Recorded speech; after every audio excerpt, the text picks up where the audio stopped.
Ժամանակավոր հրադադարի հաստատումից հետո թե ԱՄՆ-ն, թե Իրանը հաղթանակի մասին են հայտարարում։ Թե ինչ պայմանով է պատերազմը կանգ առել այս պայդրությամբ, դեռևս բավական անորոշ է մնում, որովհետև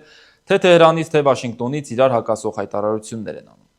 Եթե Թրամփն ամերիկյան 15 կետանոց ծրագրից է խոսում ու պնդում, թե դրա մեծ մասին Իրանը համաձայնել է, ապա Իրանն էլ իր հերթին պնդում է, որ 2 օրից Պակիստանում սպասվող բանակցությունների օրակարգում հենց իր առաջ քաշած 10 պայմաններն են։ Ավելին, Իրանի ազգային անվտանգության բարձրագույն խորհուրդը, որը գերագույն առաջնորդից հետո անվտանգային քաղաքականությունը մշակող եւ իրականացնող բարձրագույն մարմինն է, հայտարարել է, որ իրենք ստիպել են ԱՄՆ-ին սկզբունքորեն համաձայնել այդ 10 պայմանների հետ։ Դրանց թվում գլխավորն իհարկե միջուկային ծրագրի հարցն է։ Իրանը պնդում է, որ ԱՄՆ-ն համաձայնել է ճանաչել ուրանի հարստացումը շարունակելու իր իրավունքը։ Թրամփը սակայն հակառակն է պնդում ու վստահեցնում, որ Իսլամական Հանրապետությունը դադարեցնելու է ուրանի հարստացումը, իսկ հարստացված ուրանի պաշարները, որոնք պահվում են ստորգետնյա բունկերներում, կհանվեն եւ դուրս կբերվեն Իրանի տարածքից։ Սա Իրանը մերժել էր անգամ պատերազմից առաջ եւ պնդել, որ ոչ միջուկային ծրագիրը կդադարեցնի, ոչ էլ կհամաձայնվի, որ հարստացված ուրանի պաշարները դուրս բերեն երկրից։ Հիմա, երբ Իրանը համառ դիմադրության արդյունքում կարողացել է ձախողել այս պատերազմում ԱՄՆ-ի եւ Իսրայելի գլխավոր նպատակները, դժվար է պատկերացնել, որ հիմա կգնան նման զիջման, դիրքորոշումն էլ ավելի կոշտացնելու փոխարեն։ Մանավանդ, երբ օրեր առաջ հայտնի դարձավ, որ Իրանում քննարկում են միջուկային զենքի չտարածման պայմանագրից դուրս գալու տարբերակը, եթե հարկ լինի։ Իրանի մյուս գլխավոր պայմանն այն է, որ ճանաչվի Հորմուզի նեղուցը վերահսկելու իր իրավունքը։ Նախքան պատերազմի սկսվելը Պարսից ծոցը Հնդկական օվկիանոսին կապող ջրային այս ուղին, որտեղով նավթի ավելի քան 20%-ն է արտահանվում, չէր գտնվում Իրանի ուղիղ վերահսկողության տակ, սակայն Ամերիկա-իսրայելական հարձակման արդյունքում Իսլամական Հանրապետությունը փակեց այն եւ սկսեց խաղի իր կանոնները թելադրել։ Հորմուզի նեղուցը, ինչպես տեսնում եք, մոտ 40 կիլոմետր լայնություն ունի։ Մի կեսը Իրանի ջրային տարածքն է, մյուս կեսը հարևան Օմանի։ Հիմա Իրանը պահանջում է, որ նավերը ոչ թե նախկինի պես ազատ գնան ու գան նեղուցով, այլ որ Օմանի հետ համատեղ վերահսկեն տեղաշարժ, իսկ ամեն նավի անցնելու դիմաց մոտ $2 միլիոն գանձվի երկու երկրների կողմից։ Այդ դեպքում Թեհրանն իր մասնաբաժինն ուղղելու է հետպատերազմական վերականգնմանը։ Հիմա արդյոք ԱՄՆ-ն կհամաձայնվի, որ Իրանը թուլանալու փոխարեն ել ավելի ուժեղանա Մերձավոր Արևելքում եւ ազդեցության նման հզոր լծակ ստանա, դժվար է պատկերացնել դա։ Վաշինգտոնը համենայն դեպս դեռ չի հստակեցնում, թե կոնկրետ ինչ պատկերացում ունի այս հարցում, ինչ այժմ Թրամփը պահանջում էր, որ Իրանը անվերապահ բացի նեղուցը։ Հաջորդ առանցքային պայմանն Իրանի կողմից իր դեմ սահմանված բոլոր թե առաջնային, թե երկրորդային պատժամիջոցները վերացնելն է, այդ թվում իրանական ակտիվների ապասառեցումը։ Պատժամիջոցները, որոնց պատճառով սոցիալ-տնտեսական իրավիճակը ծայրահեղ վատացել է Իրանում տարեց տարի, այս ողջ ընթացքում եղել է Իրանի վրա ճնշում գործադրելու գլխավոր լծակը։ Թրամփն ասում է, որ քննարկում են պատժամիջոցները վերացնելու հարցը, բայց ինչի դիմաց։ Գլխավոր պայմաններից մեկը, ինչպես արդեն ասացի, միջուկային ծրագրից հրաժարվելն է, ինչը կարմիր գիծ է Թեհրանի համար։ Ուստի բարդ է պատկերացնել, որ այս հարցում ԱՄՆ-ն եւ Իրանը ընդհանուր հայտարարի կգան եւ պատժամիջոցները, որոնք դրված են Իսլամական Հանրապետության վրա արդեն 40 տարի, կվերացվեն հեշտությամբ։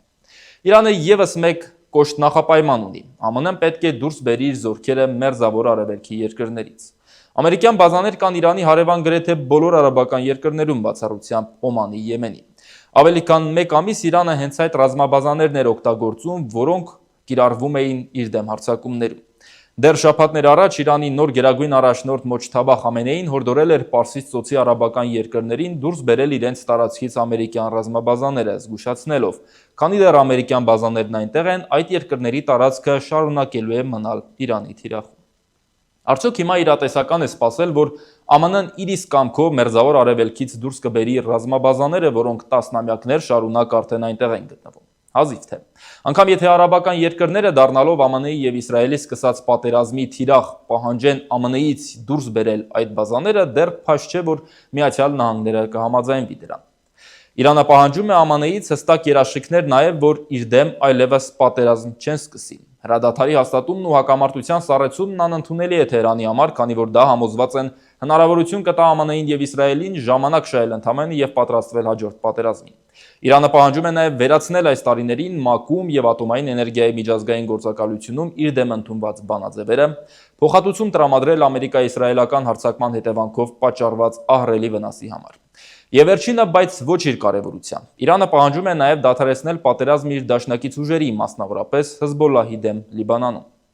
Թեև միջնորդ դարձած Պակիստանի վարչապետը պնդեց, որ այս պահին հաստատված հրադադարը տարածվելու է նաև Լիբանանի վրա, սակայն Իսրայելը ոչ միայն հրաժարվեց դրանից, այլև ավելի է սրել իրավիճակը։ Իսրայելական օդուժը պատերազմի մեկնարկից ի վեր ամենահուժկուր ռմբակոծություններն է սկսել Լիբանանի հարավում և մայրաքաղաք Բեյրութում, ինչից տպավորություն է ստեղծվում, որ Նեթանյահուն հիմա փորձում է կրակի վրա յուղ լցնել և տապալել հրադադարը, որպեսզի պատերազմը ամեն գնով շարունակվի։ Ինչ ունենք արդյունքում սպասվող բանակցություններից առաջ, եթե իհարկե դրանք կայանան։ ԱՄՆ-ն և Իսրայելը այդպես էլ այս պայդրությամբ չեն կարողացել հասնել իրենց նպատակներից և ոչ մեկին։